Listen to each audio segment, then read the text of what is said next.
CBN Campo Grande. Oferecimento Unimed Campo Grande. Cuidar de você. Esse é o plano.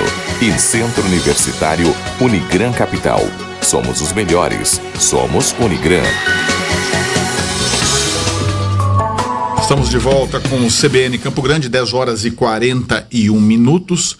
E vamos debater um assunto na área da saúde que também traz um pouco de otimismo, né? Foi considerado como uma boa nova pela Sociedade Brasileira de Infectologia, né? Diante de tantas notícias ruins de mortes, de pessoas, famílias sofrendo, né, por conta da Covid-19, pelo menos uma notícia agora traz um pouco de alento sobre isso. Pesquisadores da Universidade de Oxford anunciaram nesta terça-feira, ontem, né, que um corticoide barato e de uso amplo, né, teve eficácia, detalhe, em casos severos, casos graves de Covid-19. Né, os testes, as pesquisas indicaram que ele diminuiu a taxa de mortalidade de pacientes entubados em até 1/3, 33%. E sobre esse assunto, nós vamos conversar agora com a Andrea Lindenberg, ela que é presidente da Sociedade de Infectologia aqui de Mato Grosso do Sul e está com a gente na ligação. Doutora Andrea, primeiramente, muito bom dia, obrigado por nos atender. Seja bem-vinda à Rádio CBN.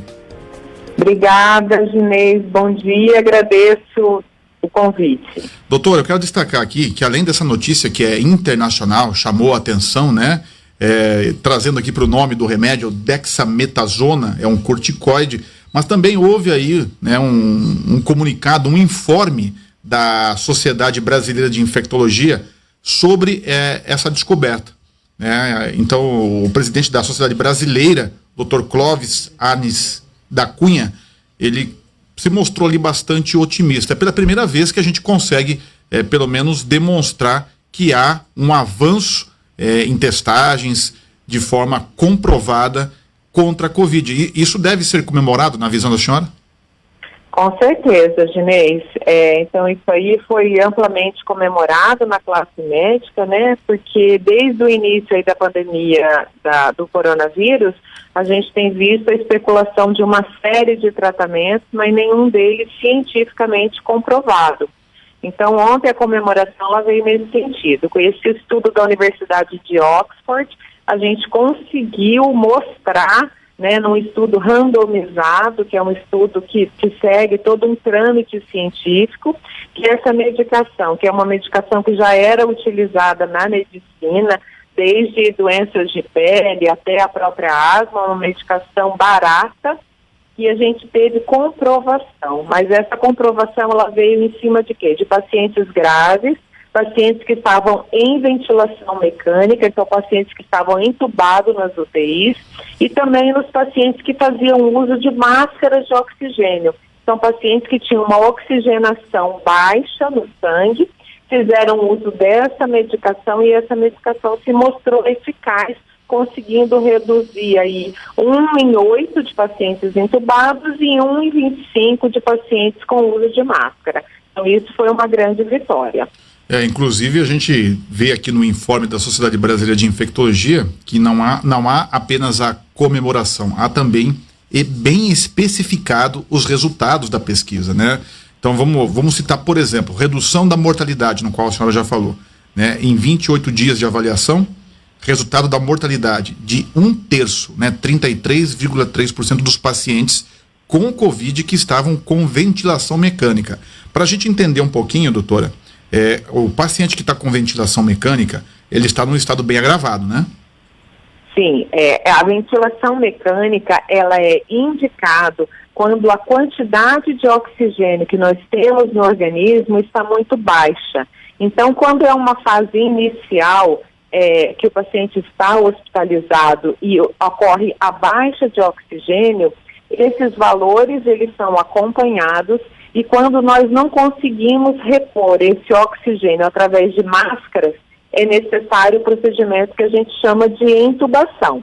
Então o paciente ele é sedado e aí ele fica sendo monitorizado e a ventilação dele é feita através de um tubo que entra dentro da traqueia, vai pela boca, e aí um aparelho que a gente chama de respirador começa a fornecer uma quantidade de oxigênio para manter as funções vitais do organismo. Ainda seguindo aqui o informe da Sociedade Brasileira de Infectologia, o item 2 diz o seguinte: redução da mortalidade de 1/5, 20% nos pacientes que estavam necessitando de oxigênio, mas que não estavam em ventilação mecânica. Ou seja, talvez não seja tão grave quanto a ventilação mecânica, mas também trouxe ali um resultado positivo. É isso, né?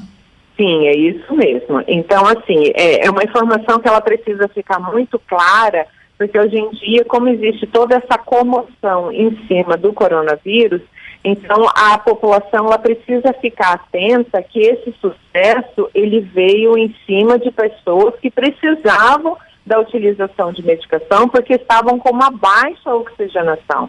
Então a medicação ela não foi utilizada nem para prevenir de se pegar o coronavírus, nem para casos leves, porque a gente sabe que se tratando de uma doença viral, a grande maioria da população terá casos leves, casos que vão ser espirros, tosse, dor de garganta, coriza no nariz, entendeu? Então, para esses casos, o estudo, ele não foi nesse sentido, entendeu? Então, ele foi diretamente relacionado a pacientes hospitalizados. Inclusive, eu quero destacar o item 3, né? Não é porque é o item 3 que é menos importante.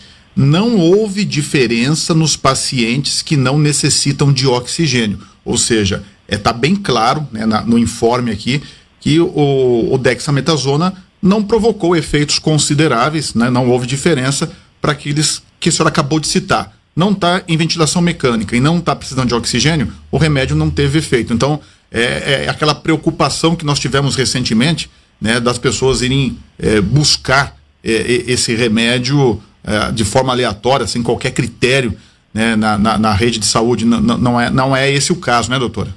Não, não é esse o caso. Inclusive, a população ela precisa ficar bem orientada que essa medicação, apesar de ser antiga e barata, ela tem, com o uso prolongado, vários efeitos colaterais, que vão desde aumento de peso, alterações de suprarrenal, alteração com relação à osteoporose. Então, não é uma medicação que a pessoa possa fazer uso contínuo sem nenhum dano. Então, ela foi realmente utilizada dentro da necessidade do papel anti-inflamatório dela, desencadeado pelo coronavírus. Doutora, essa notícia é uma notícia guardada, né, como a gente disse lá no começo, é o primeira comprovação científica, né, com testes confirmados que combatem a Covid-19. Até então nós não tínhamos nada conclusivo. Aproveitando a tua experiência, ou a experiência que você tem no meio médico, se tem aí muita esperança, muita expectativa em relação a uma vacina. E a gente percebe aí dezenas de iniciativas no mundo inteiro, algumas mais avançadas, outras nem tanto. Qual que é a expectativa da classe médica em relação a isso também virar realidade num curto espaço de tempo? Essa é uma expectativa muito grande, Ginês, porque a gente sabe que com relação ao coronavírus, diante do que a gente está atualmente discutindo, que é a questão de uma medicação anti-inflamatória, mas uma medicação antiviral, a gente não tem nada comprovado no mercado. Então, diferente aí do H1N1, onde nós utilizávamos medicamentos com ação antiviral. No caso do coronavírus, não existe isso. Então, a vacina, ela está sendo muito aguardada, inclusive já tem vários estudos muito adiantados, e a gente espera aí que em poucos meses a gente tenha essa vacina disponível no mercado, e só assim a gente vai ter um pouco mais de tranquilidade. Como a senhora classifica a atual momento aqui do Estado em relação ao que a gente chama de pico, se isso vai aumentar mais? A gente percebe casos aumentando agora num ritmo mais intenso aqui no Estado. Qual que é a leitura dos médicos em relação ao que está acontecendo em Mato Grosso do Sul?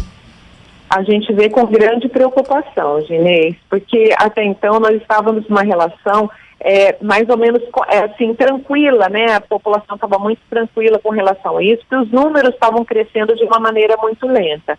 Mas da última semana para cá, isso não vem acontecendo mais. Então, inclusive, a gente tem um aumento muito grande de casos no interior. A região de Dourados, ela ultrapassou Campo Grande, praticamente com relação a números, né? E a gente tem visto isso também em outras regiões do nosso estado. Então, nós vemos com muita preocupação, porque o aumento do número de casos, ele diretamente impacta em leitos hospitalares.